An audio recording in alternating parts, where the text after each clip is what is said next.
Today we're looking at the 2012 New South Wales Senior State Cup Men's Open Grand Final. Oh, how about that? It's even better. Count of the man, count of the hour. That is sensational.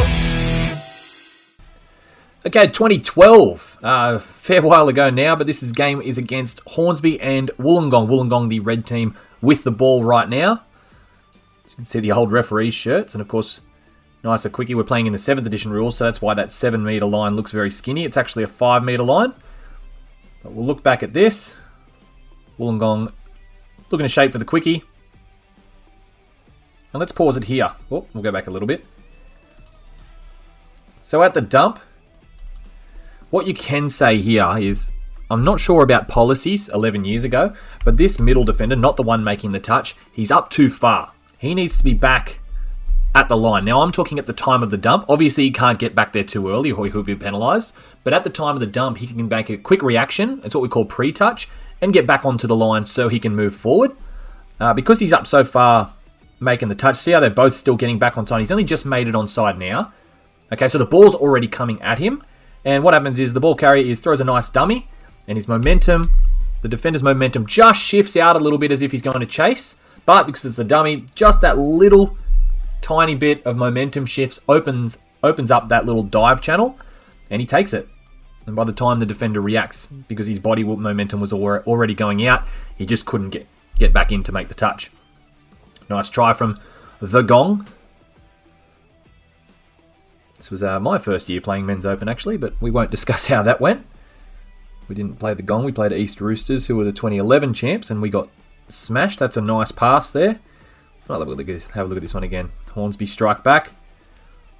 Little ML play. It's a very, very sort of big ML play. So, here's the dump. So it's a middle dump. We call it an ML because it's middle link, but it's a middle dump still. It just means the link is going to be running forward and being the ball player. So it's like a little short side rooster. The dummy half here is going to pop past to the link and wrap around. So that way the link can take on this defender here, who is offside. That is the basic principle of all attacking plays. You want to be attacking offside players. So as we move forward, it's when I say it's really deep, he could be already up here running onto it because the distance between these two players is actually, it's a long way. So if that was me defending, if I was 1, 2, 3, I'd just be like, okay, you've got plenty of time to make it onside. We're just going to man on here. But Wollongong don't do that. They still go towards their policy and they all come in nice and tight. Priority is there to stop that dive channel. Okay, but ball player steps back to the 4-on-3 and he just picks his player in the clear, which is the winger. But what's important here is a lot of, especially juniors when they're ball playing, they'll want to pass here. Okay, while these guys actually haven't fully committed yet. Okay, the wing and the link. This is Dylan Hennessy with the ball, probably the best ball player in the world at the time. He runs right into the line. And right into the line, these guys are now propped and they are still. This guy has to be here to make that touch, which means the winger has to be nice and close as well by digging into that line over the top. Okay, defensive-wise, not much wrong with that. You really want them to force that pass. Let's see how we go here. I'm going to hit back. It's the same guy that scored the first try. And he's got another dive, but he's gone on the outside this time. And it's another dummy as well. Okay, so a little note here. Watch the way this player makes the touch. He uses all his momentum. Now that's great for a touch in the midfield around halfway because you want to stop that flow. But here, your priority is getting onside. So by you forcing your momentum, this is the defender here, by you forcing your momentum into the ruck, it's actually preventing you from getting out of the touch really quickly and getting back to that line. And it also mucks up your shape.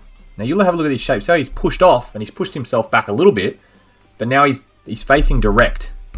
Okay, when he should be pulling corner, he should be basically making a line to that referee. But because he's going straight, the ball carrier runs at him, and then it's very subtle, but he does skip off his outside right there. Okay, and it's very easy to beat someone who's running backwards. If you're just running backwards, you can get sidestepped either way. And of course, the 3-on-2 is a lot easier than the 4-on-3, so he goes down the short side, he dummies the pass to get this guy away from him. By that dummy, he's got to stay on that man because that's where the pass would have been, and he just dives.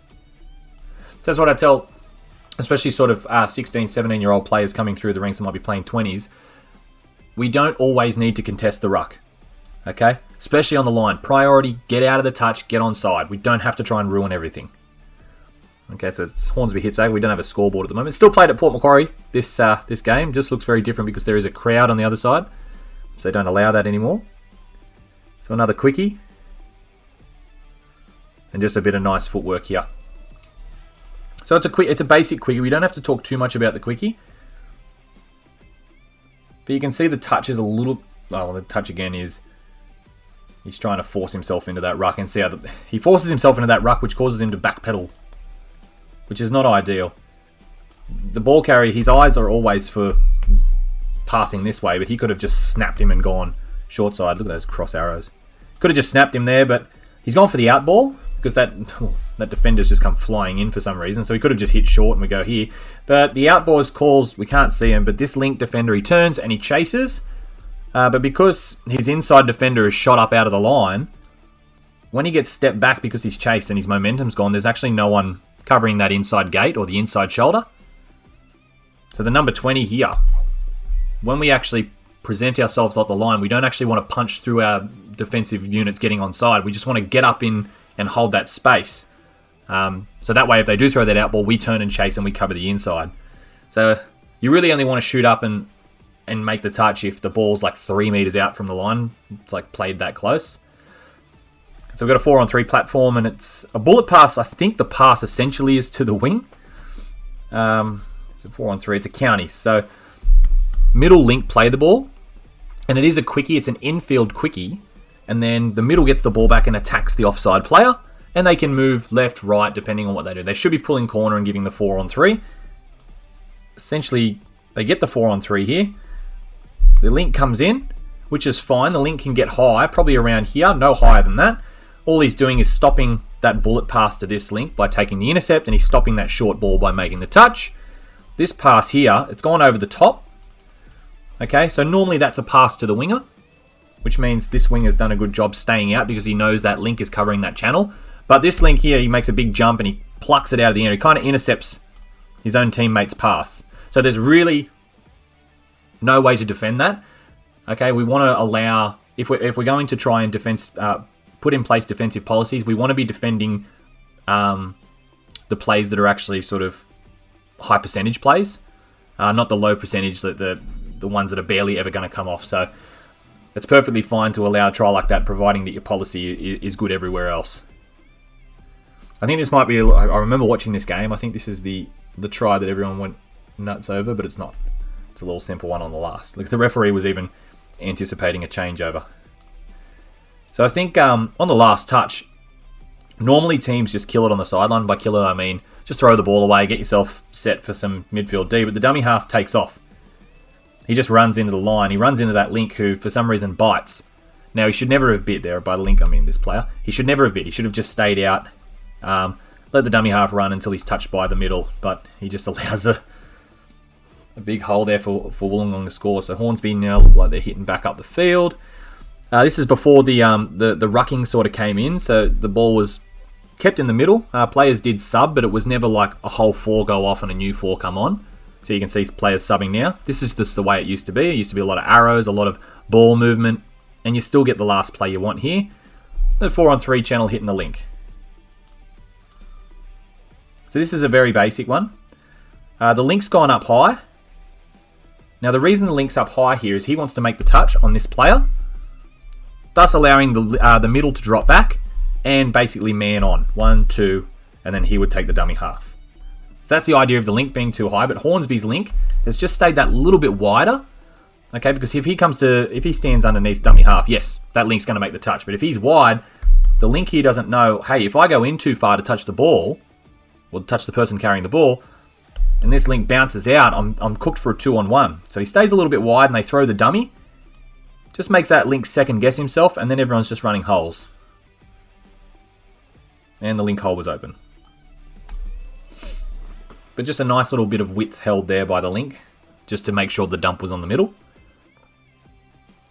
So Wollongong, it looked like that was the tap. I was just not paying attention, but I think that was the tap. Surely this is the try. We don't see this often anymore. The only team that I really see is Central Coast Dolphins Men's Open sometimes pull a similar play like this, and that's the winger scoring. And I remember the guy who captain coached our team, he just went, "Oh, that's that play I was telling you about at training," and everyone just went nuts over this play just because it looked amazing. Okay, so it's a quickie here. Splits this way. Just a short side quickie. But he pretends to throw an out ball. So you can see this player's here, his line has changed to go out, which means this player's got to turn to chase. Right? And the winger then knows that he's got to be on his winger, but he dummies. Okay? And when he dummies, this guy now changes his angle back in to run that hole, which means this guy's got to turn in and make the touch, but the winger who's watching the ball doesn't actually see his winger change his line as well and run into the hole. He thinks, yeah, because they've shaped this side, the ball's coming this side, I'm going to just continue to chase out. So he's just caught him napping, and the winger's just run into a hole. Look at him, he's only just realised now. And it was too late. Central Coast run a little bit of a similar play, but it's on the short side rather than the open side. Not sure what Hornsby were complaining about there, to be honest. More ball movement up the middle of the field. A lot of eyes up play. It is something that's sort of not lost in touch football now, but it's not as practiced as much. So that's the hooter. And Wollongong have won the 2012 Men's Open Grand Final. Thanks for viewing. It's good to do some well, not so much classic games because it is only 2012, but it is good to do some historical games like this one that can be found on the internet. So thanks for watching. We'll see you on the next episode of Game Analysis.